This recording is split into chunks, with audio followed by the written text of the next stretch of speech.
All right. It's that time. It's time for Beyond Sight and Sound. Let's do this.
Hey boys and girls, we are going to talk about S&W shooters and prospectors. What is S&W shooters and prospectors? We at S&W Shooters and Prospectors help people find treasure. Did you say treasure? Yes, treasure. Just listen to this amazing review from our happy customer, Jackie Sparrow. Chocolate ship-shape and a pleasure to deal with. I was able to buy everything that I needed at prices that were shillings less than others. I found my 9 pieces of 8 in no time. Savvy? I know you're asking yourself, why should I shop at S&W Shooter and Prospectors? Chuck Smalley has over 45 years of metal detecting experience. He works with each customer one-on-one to customize their setup to match their skill level. So if you always dreamt of being a pirate, contact Chuck at S&W Shooters and Prospectors and he'll take a great deal for you. iPads and rum not included. Caution. Please do not operate motor vehicles or power equipment while under the influence of this show. Listening to this show could cause side effects such as bouts of laughter, violent binges of cabin fever, and even dreams of silver and gold. Please be advised. Now that the fine print is out of the way, on with the show. All right, the fine print's out of the way. It's time to roll with the show. We're back. We're live once again. Good grief, what happened to my chat? Okay, it must have been playing catch up. No, never mind. It's still catching up. Hey, welcome to Fred. I see Fred in the chat. Folks, make sure and give Fred a warm welcome. Actually, we've got Fred has been gracious enough to come on to the show the 30th, so that would be next Sunday. And definitely looking forward to hearing some of the stories that he's got to share, because I'm sure he's got a number of them to share. Let's see, we see Jason's in, Frank, Dennis, the Bills, Mike Treckler in. Good to see, good to see. All right, try to get all caught up here. We see Scott, Barks Detecting Bits, which, speaking of Barks Detecting Bits, the first link in the description tonight, Facebook or YouTube, is the direct link to the video of the V-nickel cash spill whatever you want to define it as. I mean, you know, 2 or more constitute as a spill, but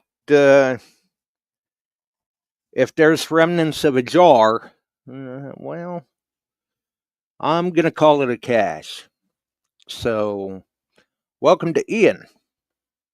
And I believe Chuck may or may not be along with us shortly. We'll see what happens. Either way, try to do some creative moving around here. And let's get the gang in, because we've got Kevin, Clay, and Emery all waiting in the wings. So we'll get them brought up on the screen here. And now I can do some moving around. There we go. Present them a little larger. Yeah. That'll work. Space in the back. Right? Yeah, what's up? While I had you guys backstage, was there a quick wardrobe change? Because I don't believe Clay had a minelab shirt on. No, he did a quick wardrobe change. That's what I thought. He saw mine, so we got to represent our machines. So, I don't even have my minelab hat on. I was watching basketball today. I had to pull from my dookies. Well, and I guess it's good that the minelab shirts are on, because I'm sure that people are going to want to know what machine made this find. Well, it was a MANTICORE that I've had for, I don't know, a year. Still learning it, thanks to Clay and Dennis, our buddy Dennis Grettencord. They teach me a lot on it, but yeah, I'm still swinging the MANTICORE, and I love it. Yeah, and apparently getting it figured out okay. Yeah, finding some stuff. Yeah, definitely finding some stuff. That there's no debating that. Sounds like you're just really tearing it up. Of course, all 3 of you guys are. What really gets me is we're going back out to places that Clay and I have previously hit with his AT Max and my Apex, and we're still dragging some stuff out even deeper. Yeah, that's a good point. It's not like the location that you guys were on. It's not like this is a new permission. No. I've had this place for, I want to say, at least 7 or 8 years, and we haven't gone out to it a lot, just because it's out off a gravel road. I think the whole time we were at that field, and we were there 3, 4, 5 hours, we didn't have a single car drive past us. I mean, that's how remote it is. Wow.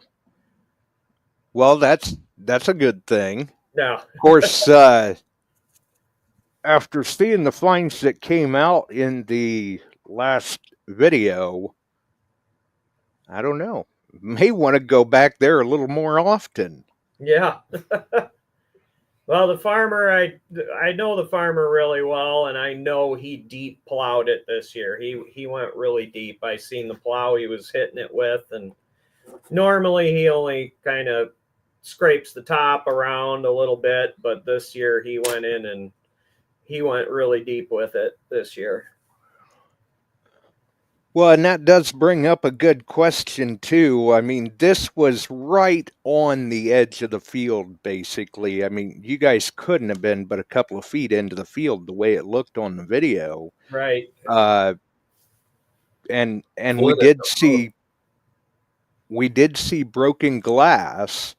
So do you think that this is something that the plow drug up? Or it just kind of broke it open and I think it was. I think in the past years that particular location was grass, and he actually dug in with the plow and kind of You know, I know a lot of farmers that like to make their fields just a little bit bigger every year.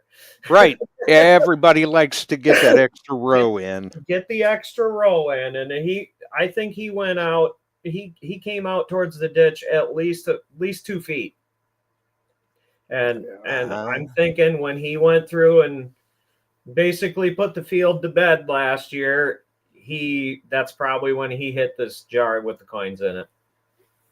Yeah, because you can tell, I mean, from the photo that went around, and I'll put that up as a thumbnail on this after the show and over on the podcast side too, but something was protecting those coins for quite some time. I mean, they look like they're in very decent shape, which explains the shards of glass. They were probably in a glass jar, plow hit it, broke it open, and right there they all were in a pile, basically.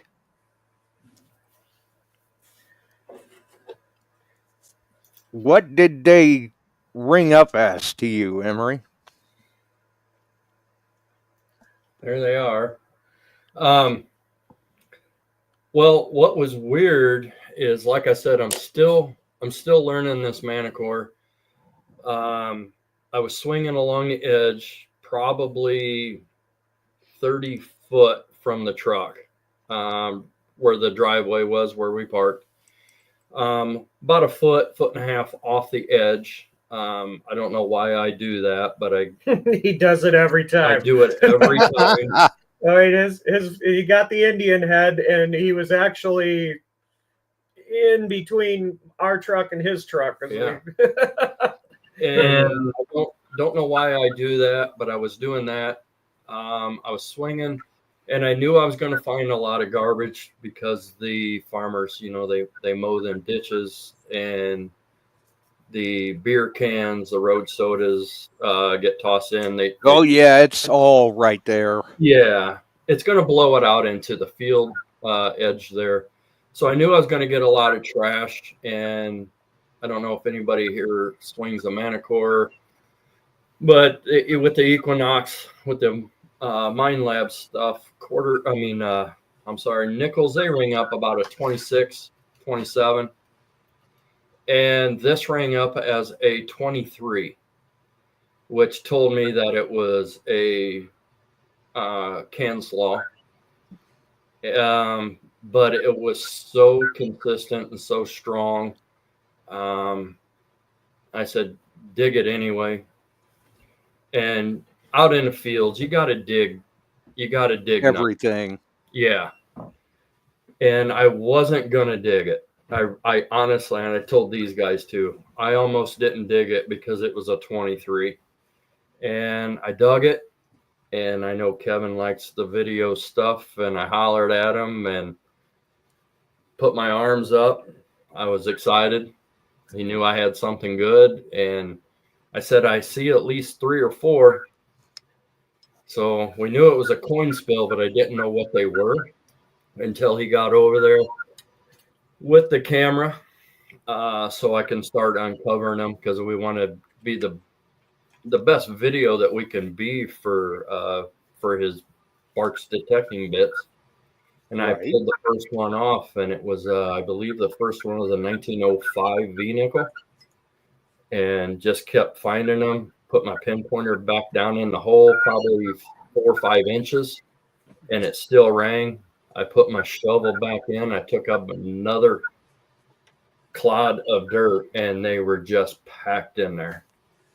And at the end of that, got 19 of them. That's a weird number. I know it's 19. We searched and searched and searched. I re-swung it. Kevin swung it. Clay swung it. I re-swung it again. Nothing. So there was only 19. They range in dates. The oldest one was 1900. And the oldest, or the newest, was I got 3 1911s. And they went everywhere in between those. They're all in really good shape. Some of them are pretty smooth, so they've been used. They bought some stuff before. Probably Right. 10 feet behind me, Clay found a shield nickel sticking halfway out of the ground. That was 1867. 1867 shield. And probably 8-10 foot to the side of me, he found the large cent. That was a 40. It was 40 something. 40 something. Yeah, 1840 it was something. trashed pretty bad. So it was a unique find for sure. One of You us think? find that. One of us were going to find it. Of course, I'm glad I did. On their field, on their permission. But we're a team. We were talking about this stuff. We hunt together. We swing together. We're great friends. I'm just glad I was with these guys when I found it. And everything that these guys have taught me how to metal detect. This is my fourth full year metal detecting. These guys have taught me a lot, and especially Clay and Dennis with them MANTICOREs, learning those things, man. Thank you guys very much. Clay, Dennis, I know you're on here. Dennis, thank you very much, brother, for all your help. And it's fun. It's fun to find this stuff and grow our sport. To me, this is a sport. It's not a hobby. It's a sport. You put your body through some uses here, and I wasn't even going to swing that day because I got a bruise on. I hurt my arm at work, and I wasn't even going to swing. And I'm glad I did. Huh. I bet you're glad you did now. I did. He quit thinking about his arm pretty quick. Right? Yeah. I'm curious to know too, since you were running the MANTICORE. I mean, obviously you see the signature that CanSlaw can show up as. Mm-hmm. Did you happen to notice the signature when you went over this pile of nickels? To be honest, no. I took a glance at the number. It was so strong and it was so loud in my headphones. I just thought it was a whole can down there. The signature, no. Just noticed the number. It was just a quick decision to dig it. Right. I never thought nothing about it, honestly. And well, and I mean, I just ask as kind of an afterthought because honestly, I probably wouldn't have noticed it either. I mean, that strong, that consistent and repeatable. Just dig it, get it out of the ground, and keep moving. And that's what you do. You got to get rid of the trash to find the good stuff, right? And we all know this. This field doesn't have a lot of garbage in it. It's almost a dig everything. There's, lots of square nails, but and shotgun shells. Yeah, and shotgun shells. We see that in the video. This is the same field that was it last year, the year before. Clay got 2 years ago. 2 years ago, Clay got a couple of pistol grips. I think Chuck dated them for him too. It was like 1880s or something like that. Well, he would be the guy to date him, I'm sure. And who'd you get your MANTICORE from, Emery? Mr. Smalley. That's what I thought. See, that's what we like to see. Customers succeeding in the field, right, Chuck? Absolutely. I got my old minelab shirt on here. I got that from Mr. Frankie Juarez. Thank you, Frankie. There you go. No, I like to see the people who get in and get out there and involved do better. And that's my main goal, is let people have the same enjoyment I've had and things that I've found and things that they find, because it's amazing the history that you pull up. And I've been blessed with some of the things I've found, and I like seeing you guys. Of course, Clay's the first one that went to the dark side for me. And, his dad was the one that got me to switch. His ass wiped. So shouldn't say that, but he was. And then he decided to jump in. And then, of course, Emery came on whole hog. And you guys are doing good. I like seeing that. And there's a lot of great detectors out there and that kind of stuff. But overall, I'm sorry, the minelab still puts out one of the best machines in the world today. And it's for all of it. Of course, they are the top dogs on gold machines, hands down. We'll see how that comes out later in the year. Yeah. And we'll see how we do. But congratulations are in order. That's fun.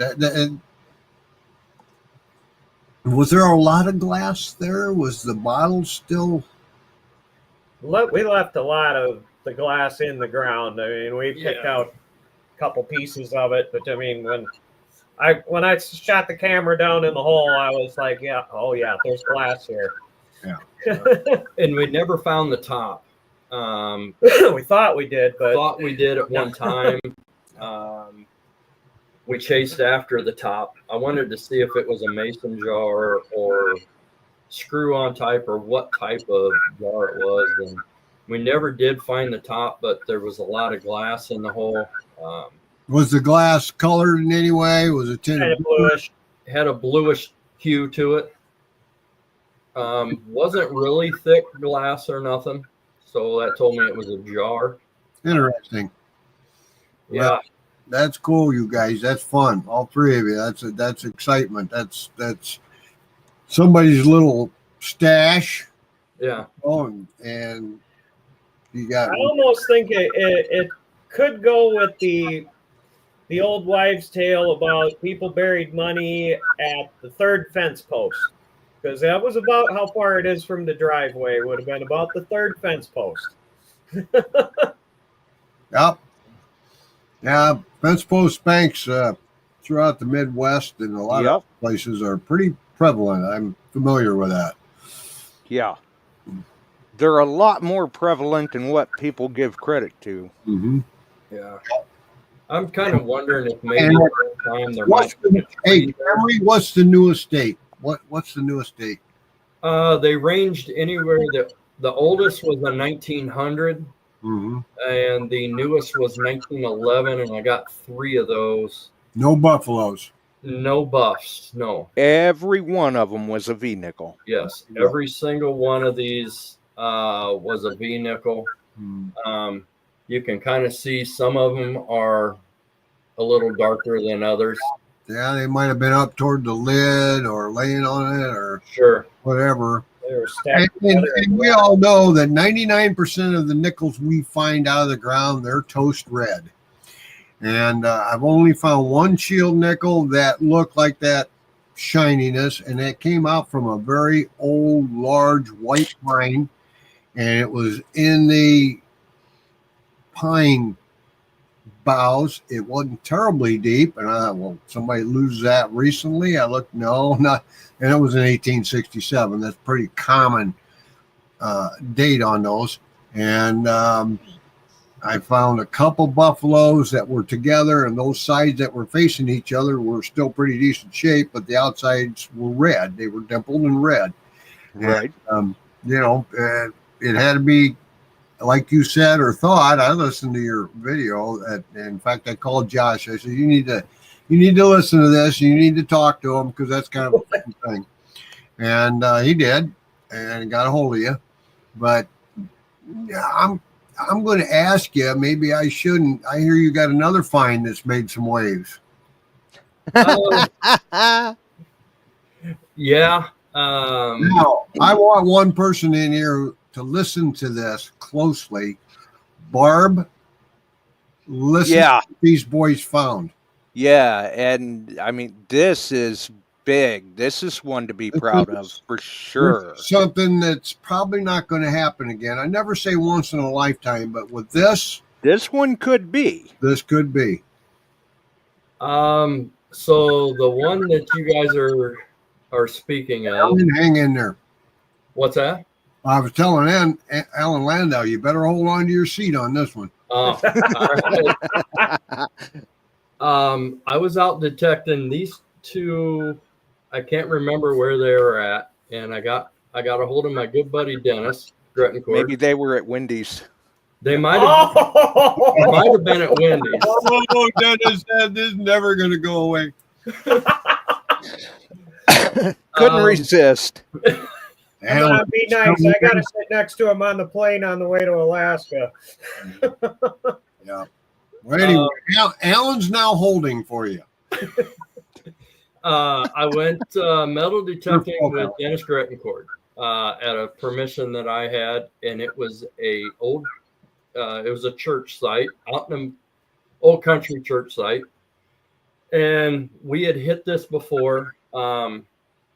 The boys and I, we've hit this before, and we did pretty good there. But me and Dennis went back. We weren't finding much, so I went by the road, and there's a stop sign there, and about 2 feet away from the stop sign where Kevin was hunting, about, I'd say 15 to 18 inches down, that MANTICORE got me a certified. It's been researched. It's going to be put in a magazine. They've already done the article the end of February. It was a rosette that came off of General Sherman's horse.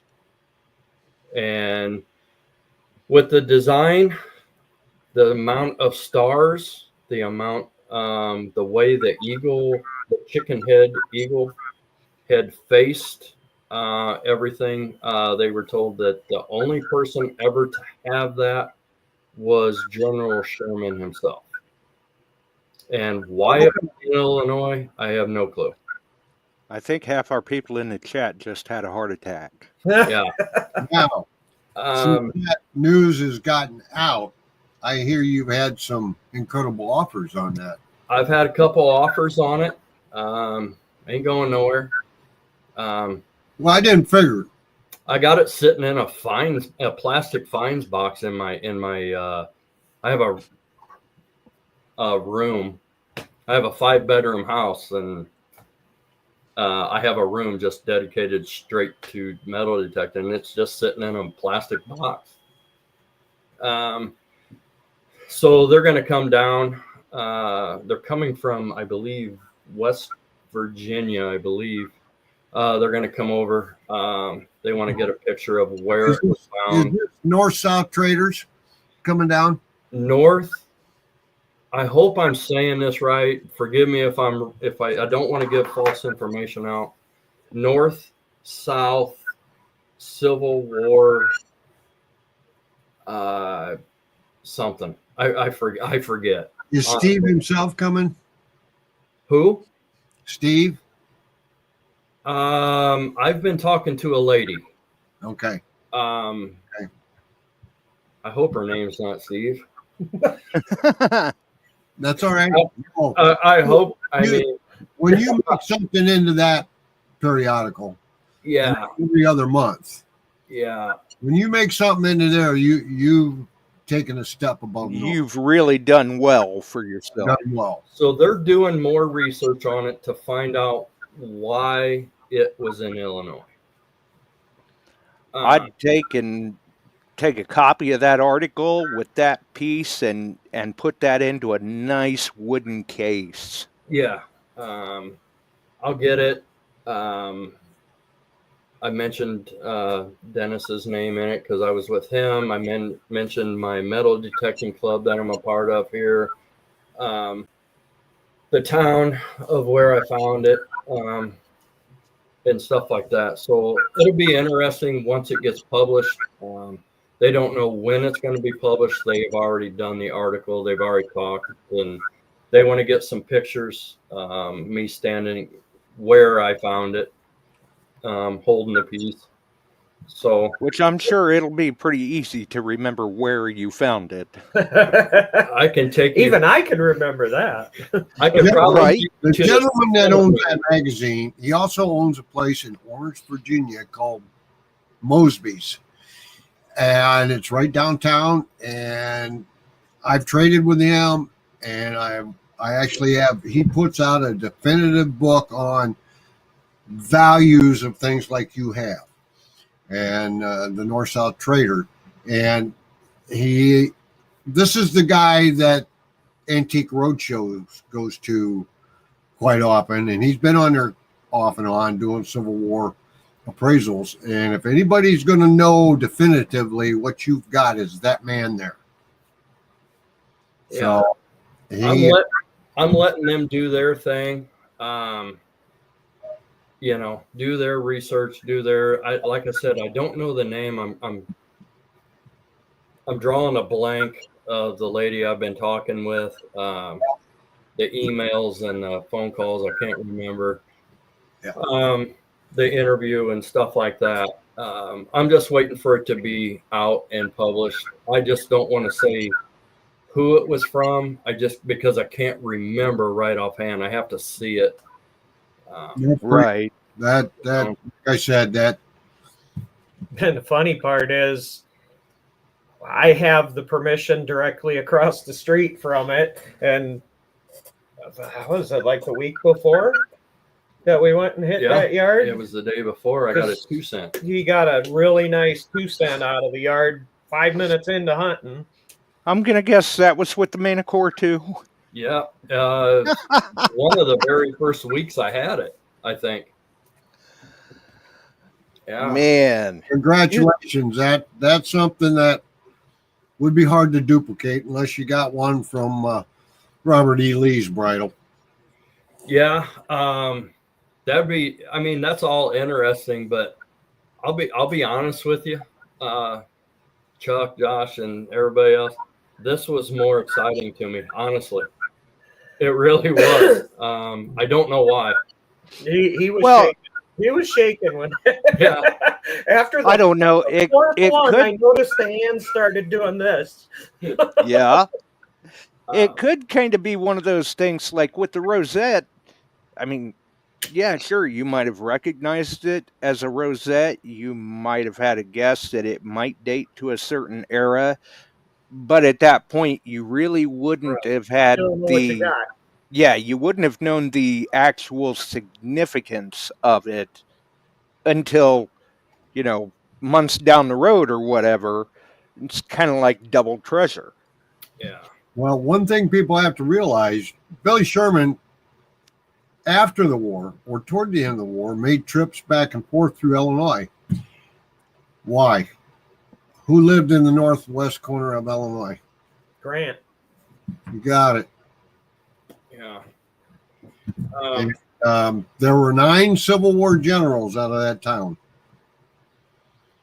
out of Galena, Illinois. So there were a lot of them moved through here. The aide-de-camp of Robert E. Lee was from Keokuk, Iowa. In the Keokuk Library a few years back, they were showing us things, and she got a shoebox down and handed us a piece of cardboard full of buttons and a letter and the family and the name and the whole thing of provenance that the aide-de-camp that traveled the entire Civil War with Robert E. Lee was from Keokuk, Iowa. There was a card of buttons. There were cuff buttons, coat buttons, everything you imagine, all the same design. I'd never seen it. And then I read the letter. There's only one other set of these buttons known, and they are on Robert E. Lee's uniform that hangs in the Smithsonian. Wow. And we told her, she said, this library's so broke. I said, you put them out for sale. You ain't going to be broke because that's only one other set. That's the replacements. He did the sword, traveled with him. He took care of him. He took care of horses, the whole deal. And you come across this stuff, and I just looked at her as a man. She said, they're just buttons. No. No. That if they belonged, as you say, and this letter says, and just like your rosette from Uncle Billy's horse, there's not another set. There's not another one. Right. Might have been a spare around somewhere, but. Sure. I'm sure he had more than one. The back is still intact. It's there. One side's broken off, but it's still there. How did you get to find out about this? In other words, you got this rosette. what tripped it? What? So what started it all was I put it on a Facebook thing. It's called ID Me. Mm-hmm. And next thing you know, I had a message. And next thing you know, I had offers. And it's like, all right, well, the offers, I'm sorry, it's not for sale. I just want information about it. And if it's coming that fast, you know you've got something. Yep. Right. I've experienced that. That's, yeah.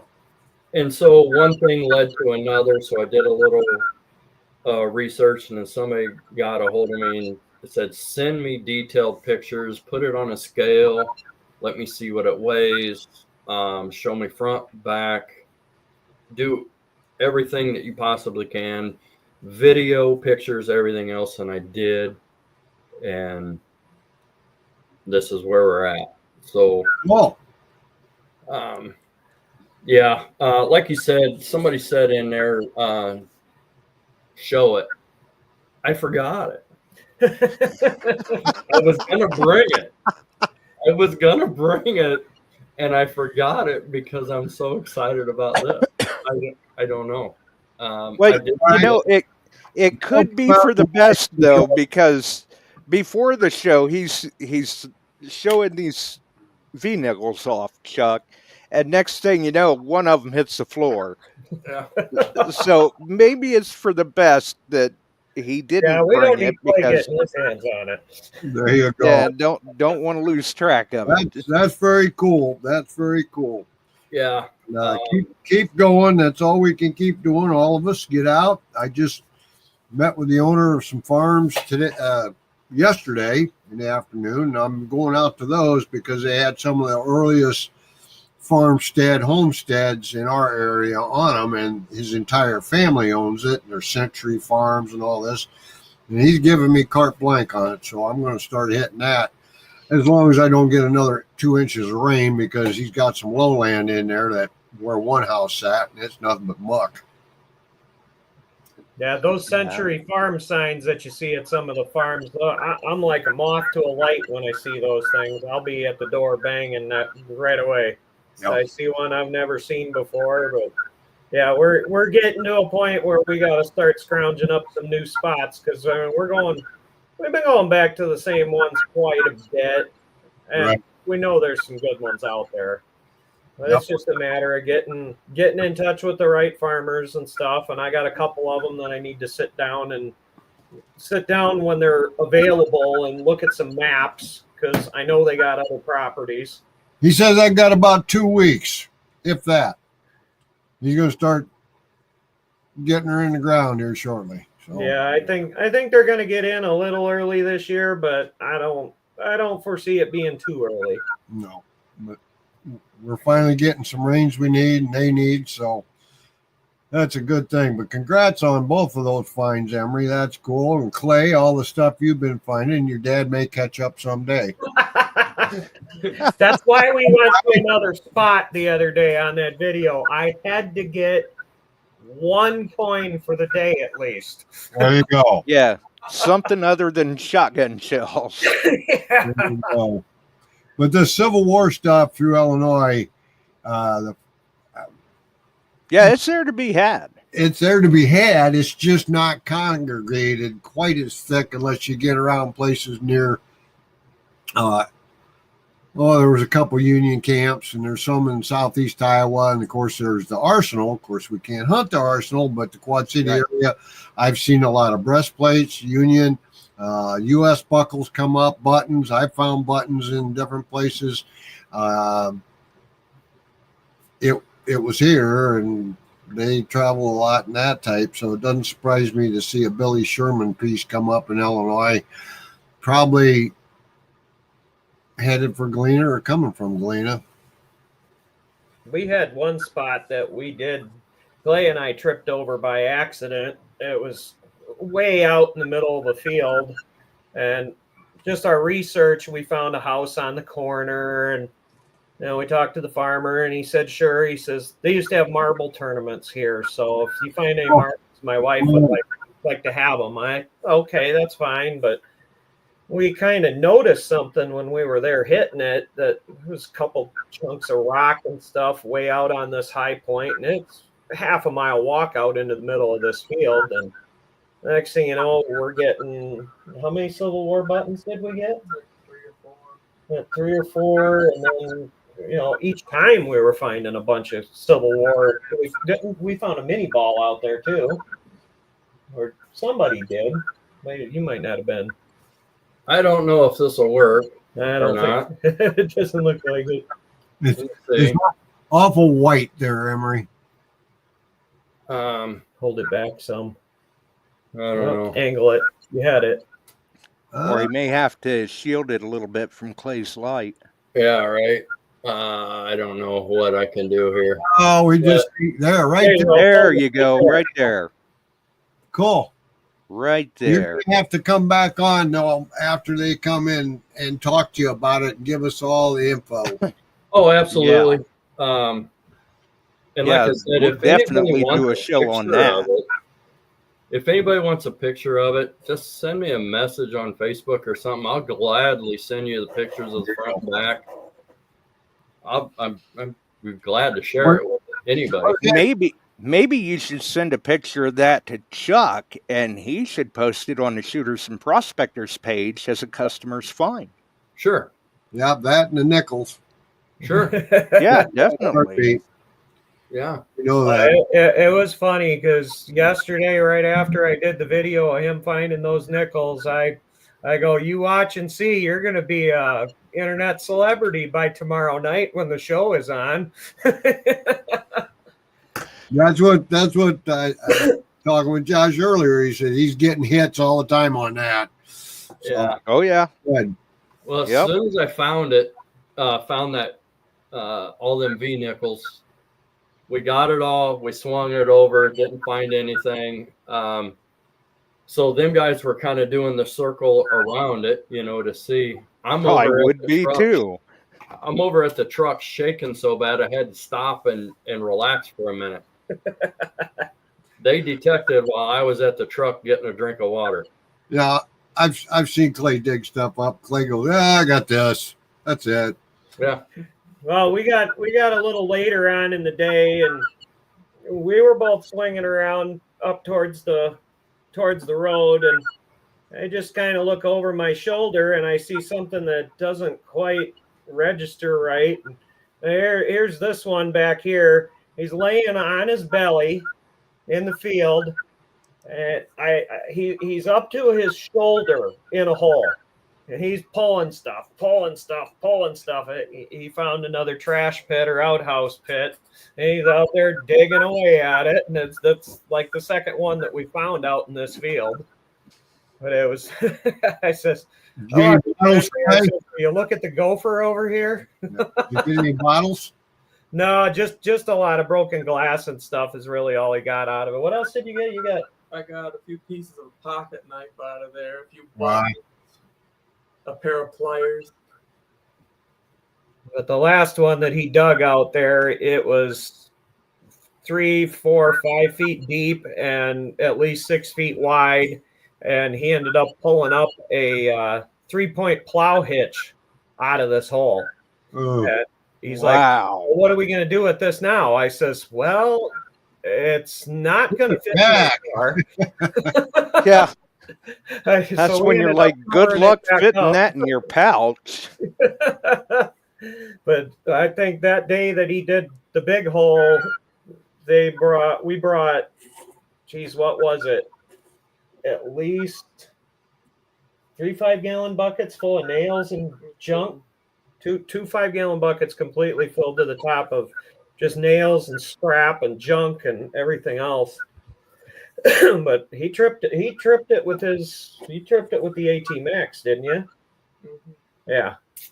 Wow. It was down there. We ended up actually going back there on a separate trip to take some big shovels and start digging the hole out. I've been to DIV, and those boys that find those pits, and they're animals. Oh man, if they think they're on it good, they're finding the right slabs of rock, and they're getting down the fire pit. And where the encampment was. They'll go down. I've been there in a day and a half. They've opened up 12 feet by 6 feet wide. They're finding bottles. They're finding just all kinds of stuff, and 3-4 foot deep, and they just dig like crazy. Well, this field that we've done all this in, it does not show up on my 1930s aerial site. Yep. But it does show up on the 1876 plat map. So it's kind of one of those, yeah, we definitely want to hit it, but no, we don't know exactly where everything is. Well, and what we learned out at Mount Pillier, the nails and the iron scrap tells it all. And you can actually draw a building, and I did that kind of over here at one field we're working, because I was finding hand forged nails on this site, and I picked up some 3 hits and some 4 hits over here, and I'm going, this is early. Well, Frank went back to the 1870, not there. This all predated that, and then when I'm pulling up late 1830s and 40s silver, there was something there before they even had anything wrote down about it. And unfortunately, the bulldozer got to it, and they're building on it now. But we took a lot. But this particular field, where the driveway was to the south of, I mean, if you were to pull straight in the driveway, if the driveway had still been there, and to the right, right, the farmer had always had this spot that it was always a really wet spot. There was a lot of marshes and stuff growing in it over the last several years, and he finally decided to go in there and just plow it all in and get rid of the wet spot. Yeah. So we went over and tried that a little bit, but it was really quiet over there. Emery got two Indians over there, but that was really not good. The enjoyment of that part. And I see Michael posted on here, ain't nothing like pulling hundreds of pounds of iron out of a field. Mike, I don't mind it. I'll pull it out all day long because I want what's underneath that stuff. You got to pull that stuff out to find the good stuff. And I don't mind pulling it out. I really don't. Oh, yeah. And neither does Mike. I mean, he'll drag that all home and recycle it. I throw it in a dumpster, but I'll pull out all that big stuff because I can't tell you how many times that we've been out digging and you get a scratchy signal and you find the square nail, but then you find something good right underneath of it. You got to pull that trash, and don't be afraid to dig the trash. There's stuff in there. And just like that nickel hoard that I just found, it was a number I would normally not dig. It was a 23 on a MANTICORE. I would not have dug that. To me, that's Cam's law, that close to the ditch. Yep. So they're talking in here about anything Lee related is a crazy find. In that same library in Keokuk, Iowa, they pulled down a tube and pulled out a sleeve and unrolled it for me, and it was the original plat map of Keokuk, Iowa. Wow. Vellum. It was on vellum. It was hand colored in, really drawn, the Indian territory up above, all this stuff going on, and I'm looking at it. She says, you need to read the lower corner. Robert E. Lee. Wow. In Keokuk, Iowa. Yeah.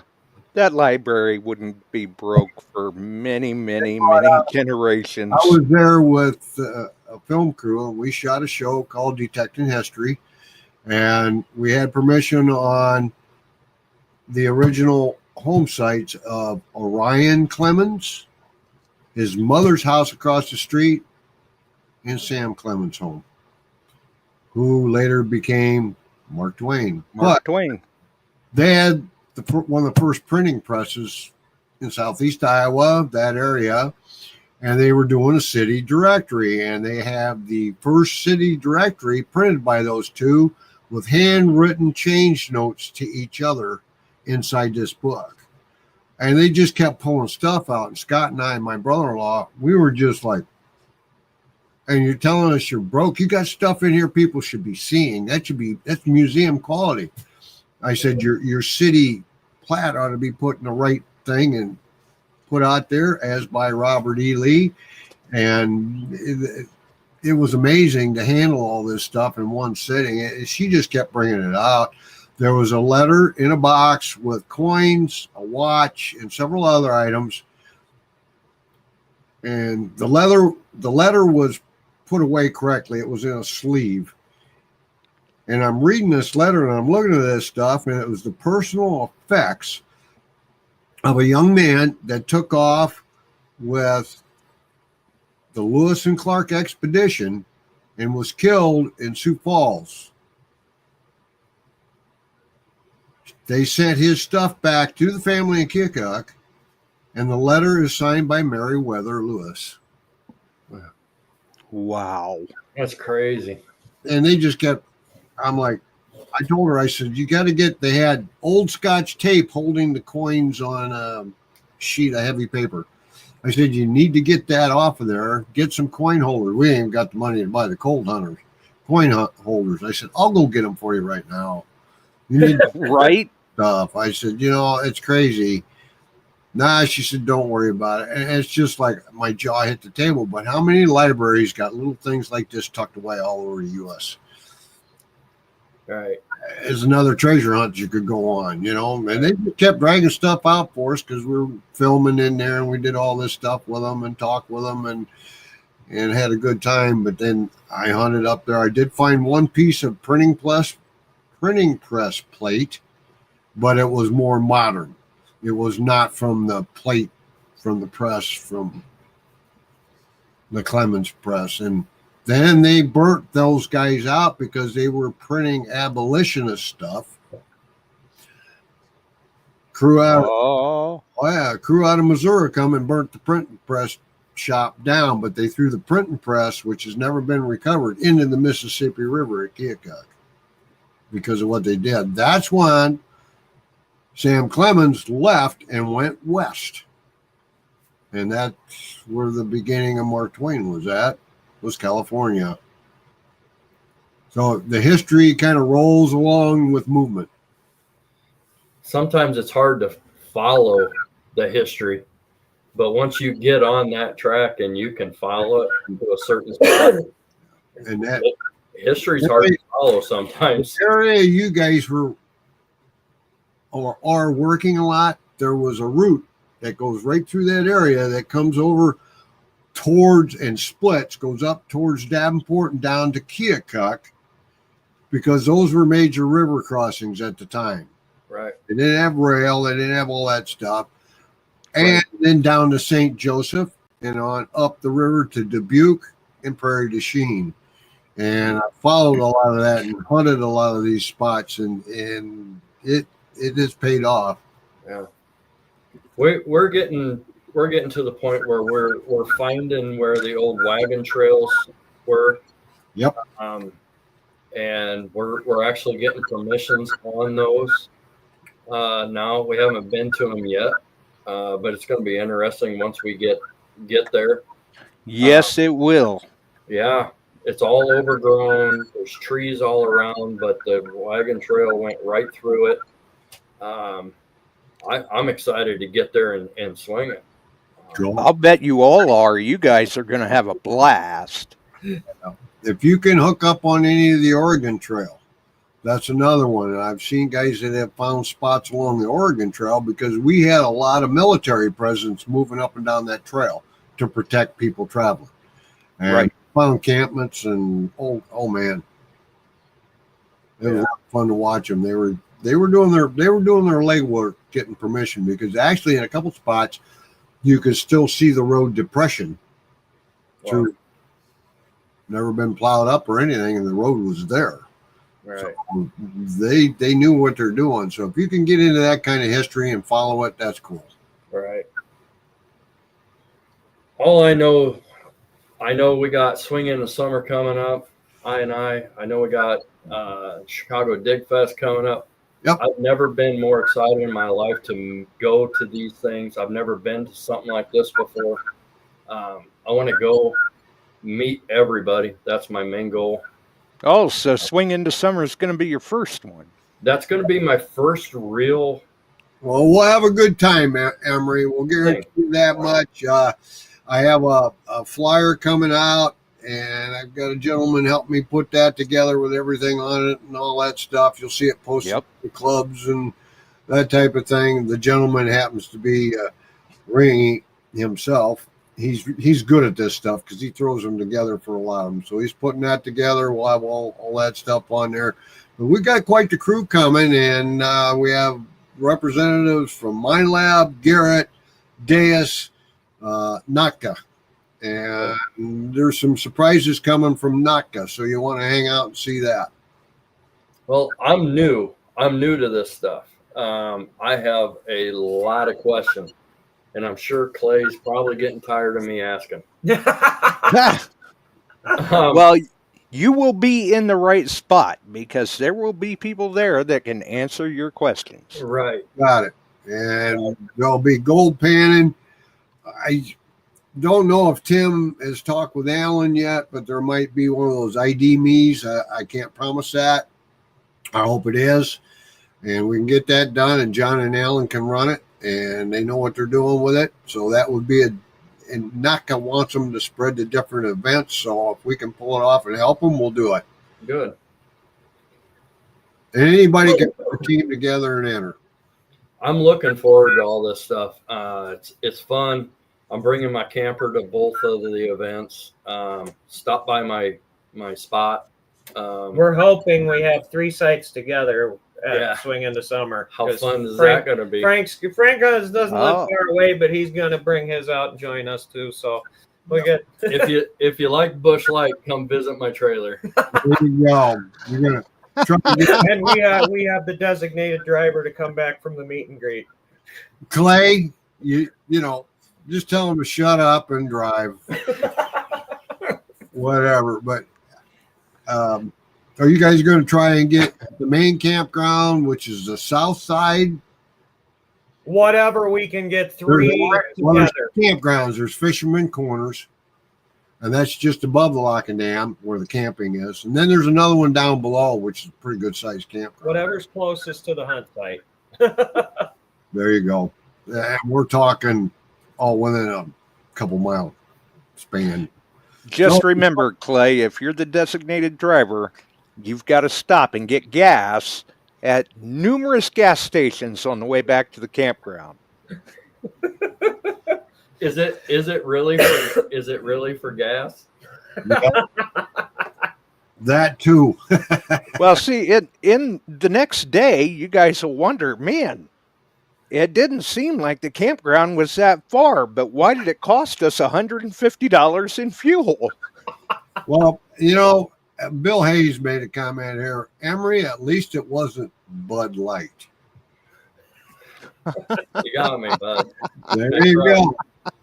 That's right. There you go. Yeah, I'm a Bush Light guy. I like my Bush Light. There you go. They sponsor my Go Cardinals. Well, there you go. There you go. There you go. That's good. Well, congrats on that. That's a nice little dig. I mean, that was a surprise for you. Yeah. And the other one is a stellar surprise. Yeah.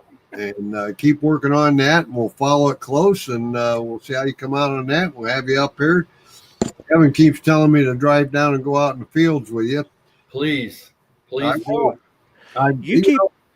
You guys keep showing off finds like that. He'll be there before you know it. There you go. I'll wonder. We had Frank and Darwin with us 2 weeks ago? 2 weeks ago, and Darwin won the day. He got a nice little military infantry cuff button it was on the surface. He saw it before he swung over it. Good. Hey, there's nothing wrong with that. And then Emery, he thought he had his first Morgan. Yeah. And he sends me a text message. I'm around the other side of the building where we're at, and all as I see on the text is Morgan. I'm like, got the camera ready. Okay, yeah, I'm on my way. I took off and went over there, and he's cleaning off, and I'm like, that doesn't look like Morgan to me. It was looked more like Mercury to me, but it's a big thing. It ended up being a money clip with a giant oversized 16D Merc on the face. Oh, now that's cool. I mean, I was standing right next to Frankie. Silver? What's that? Is your money clip silver plated or silver? I don't know.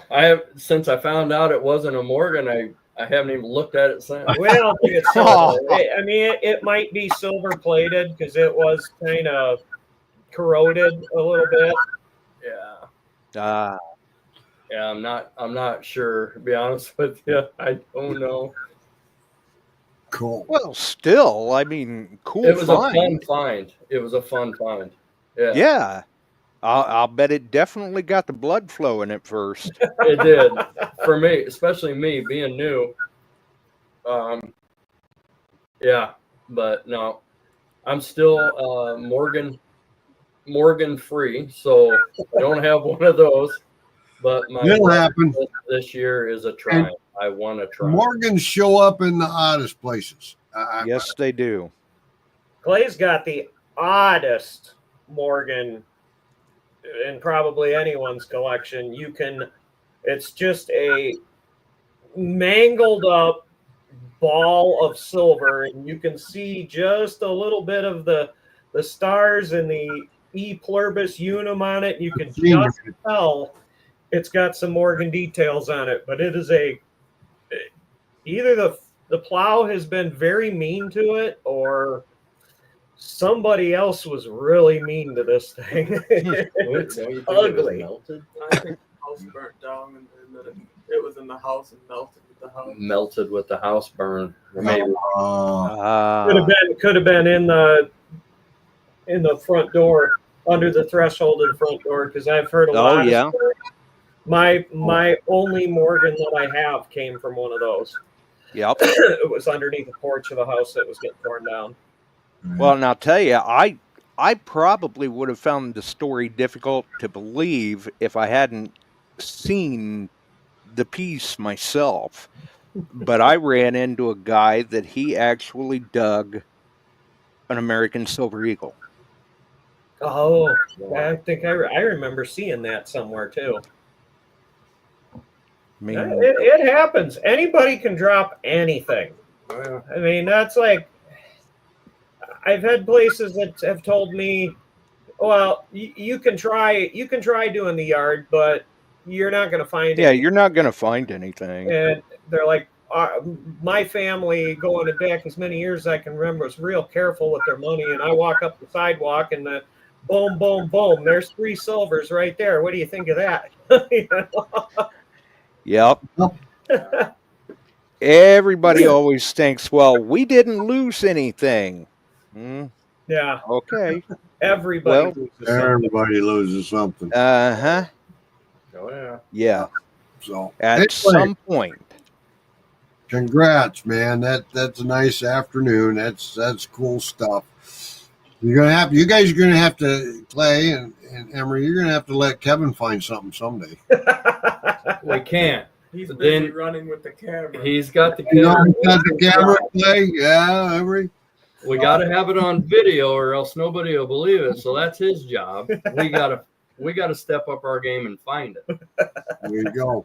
Right? There you go. So, well, we all have our once in a while. We all have our cross to bear. That's right. Oh yeah, we do. That's right. I'm just glad I was with these guys. I'm glad I was with Dennis. These guys are my great friends, and I'm glad to be able to detect with them, and it makes it that much more enjoyable. It does. It always does. It's always more fun with friends, and we wouldn't even have met Emery if Chuck hadn't sold him a detector. Yep. That was Oh, over yeah? at I&I events that I just kind of overheard. Where do you live? Cedar Point? Now, what? Right. Yeah. Hold the phone. Who do we Yeah. have? Yeah, Oh, exactly. and- Well, and I think 5 Mile Relic Hunter may have been the one that put it in the chat earlier. He put it in there as teamwork makes the dream work. Yep. And Said, I that's see that post. Good job. that's definitely the case in point with you three, it seems like. Right. Right. We all have our spot. We all know you always want to learn something new every day. And even when you think you know everything, you're going to learn something Right. new. These guys have taught me so much, and Dennis too. I don't want to leave Dennis out of this. He's taught me a lot on my machine and Right. pointers and everything else. And they teach me how to use a metal detector, and I get the permissions. It seems like, well, not all of them, some of them, but It works well. yeah, everybody knows their role, and we have fun doing what we do, and we find stuff. Well, and I think it's conveyed very well in Kevin's videos too, that when you guys are all out there finding things, you're all genuinely happy for each other for making those finds. Like down east just posted, he scored a 2-cent piece the other day. That's cool. Nice. Barb's change hunting, got a wheat interchange. I mean, keep your eyes open. Stuff comes your way. Oh, Yeah. It's Yeah, there. we- It's there. We Keep your take it eyes where open. we can get it. I'm going to be happy if I can knock one off my bucket list this year, and that big bucket lister is a 1/2 cent. Either a 1/2 cent or I don't care what kind of gold coin. I need a gold coin. I mean, I've got the elusive 20-cent piece. That's the hardest one. That's a tough one. I've got a 20-cent piece. I got a TREME. I got 3-cent nickel. I do not have a 1/2 cent. Yeah. I have Canadian And- 1/2 cents. I have British 1/2 cents. I don't have U.S. and I found British 1/2 cents here, but I can't find U.S. a 1/2 cent. You'd have to come up and bite me in the backside. And Oh, you it's probably really don't weird. want him to tell you how many gold coins he has. Yeah. Yeah, dude. That has been no problem. I detected Yeah, he's- 30 years before I got my first seeded quarter. Long before that, I had my first seeded half. I had my first seeded dime, but the quarter just eluded me. And then Quarters they're thin in comparison to dimes. Yeah. Seated wise, I don't know why, but I found them. I think a lot of it has to do with the fact that a lot of times when you do go out detecting, usually when you see that people are finding silver, a lot of times more often than not, what are they finding? Dimes. Why? Because the quarters, the halves, the dollars, they were easier to spot, or somebody's already come along and found them. They were easier to find. The dime is a smaller target. They came out of the pocket easier. Yeah. If Your keys you out. lost the silver dollar, you heard that thing hit the ground. Right. and they were given in change more frequently would be the dimes also. Dimes, nickels, True. pennies. Yes.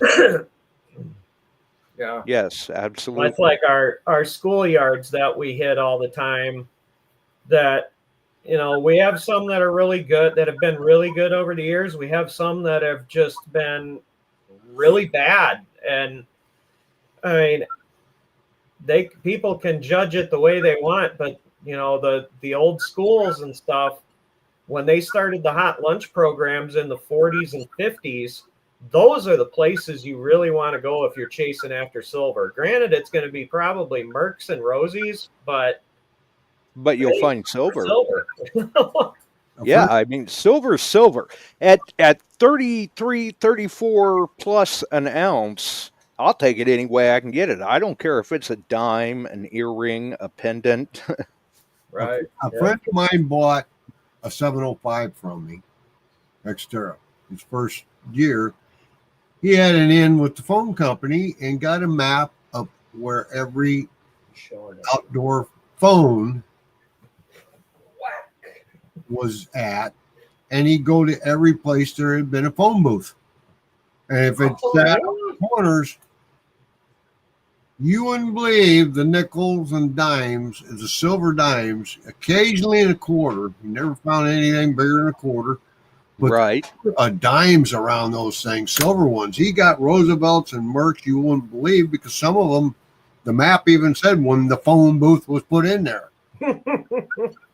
He killed it up in Northeast Iowa, going to all the little towns where there were outside phone booths. Wow. Yeah. So, Yeah, that would be a good way to do it. take on it, folks, and you can still dig around and find where those phone booth maps were. Yeah, sometimes you just got to think outside of the box, so to speak. He did. David did, and he scored a lot, a lot of silver. We got a drive-in theater by us that's still active. Yeah. And I got permission to go to it quite a few years back, at least 10 years ago. And the guy would not let me inside the perimeter of the drive-in. He says, you can go all around it. I don't want you inside because I don't want you digging up any wires. He was a little cautious of it because the speakers do still work at this place even to this day. Oh, wow. But I went behind the big screen, and this is on the back side, outside the fence. And I think I pulled between 80 and 100 wheat pennies out of there. Wow, that's a good way to do it. Yeah, throwing pennies at the screen or what they were doing, but it's not where the kids would normally be. They'd be inside right up in front of the screen because a lot of the drive-ins had playgrounds up in the front. You think so, yeah. So you think outside the box, and sometimes you win. Yeah. Well, it turned out that the outer part of this drive-in theater at one time was a go-kart track. And we found a probably 10 by 10 area that we pulled a bunch of clad halves. I think one of them was a semi, so like a 40%er, but we pulled up a bunch of clad halves in this one little area, and I think that was where the ticket booth was. Fairgrounds would be the same way. Yep. Well, he was saying something about, like, you got to think outside of the box. That's why I always start on the edge of a field. When you get to a field, you always go over at home or the orchard or wherever that is. Well, I hit the edge of the field. So, well, fellas, thank you. Good stories from you guys. That's what we like to hear. Keep doing it, Clay. Keep them in line for me and get out and find something. And he definitely likes to see those customers being successful in the field. So make sure to send him those photos so he can post them up. I will. I'll get them to Chuck this week. That would be good. I'll get it up there. I appreciate that. Yes, sir. Yep. And I appreciate all my subscribers out there. I'm slowly creeping my way up. Exactly. So if you're not already subscribed to Barks Detecting I'm looking Bits, forward to the summer. We got a lot of stuff going on, and we got that swing in the summer, and we got Chicago Dig Fest up in Wisconsin in the fall, and we're going to Alaska, so we'll be busy. And I'll be at Detecting the Heartland if any of you are going to that, and it'll be a good summer. there you go. It's going to be fun. Yeah, Definitely. I can't wait to meet everybody. That's what I'm most excited about. yeah. I'm hoping a lot of our friends Right. of Detecting Beyond Sight and Sound can make it up to this hunt.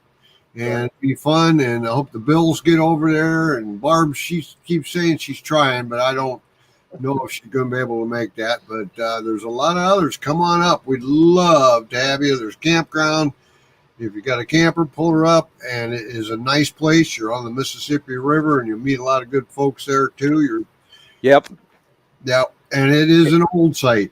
And if you've never done an event before, Swing Into Summer is a great one to do. You're not going to find a friendlier group of people. Nope, we have a good time.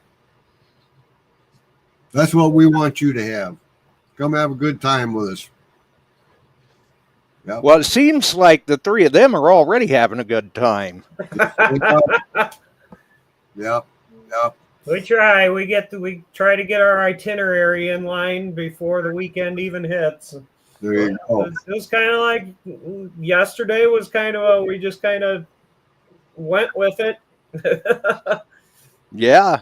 Clay Yeah, had but some fields we hadn't been back to in a while, and I says, okay, well, let's do it then. We got nothing else to do. quick turnaround on the edit and upload, though. Yeah, it was. Thanks. Yeah, that segment of the V nickels that was like 7 or so minutes long, and I was like, yeah, I got to get this up today. Yep. Right.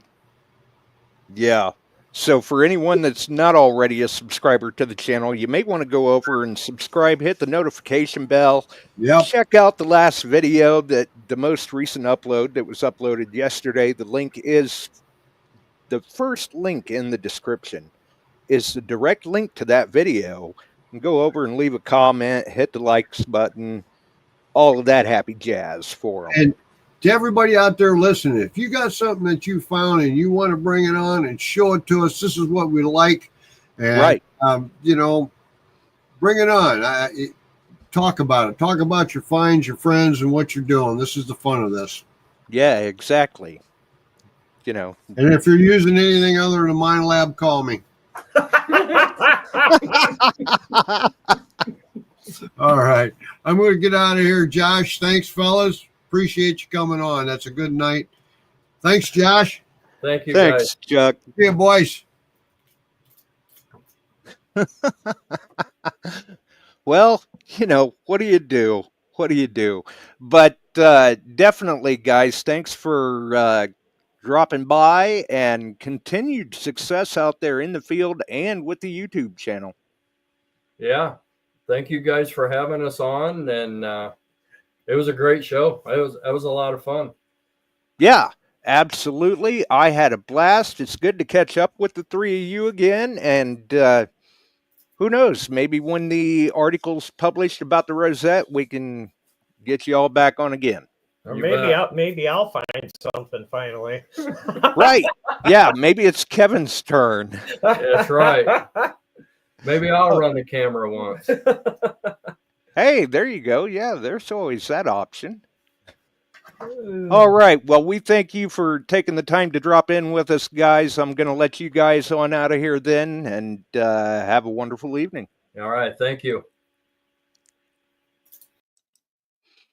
All right. So, obviously, Kevin and Clay Barkley, Emery Hetherington.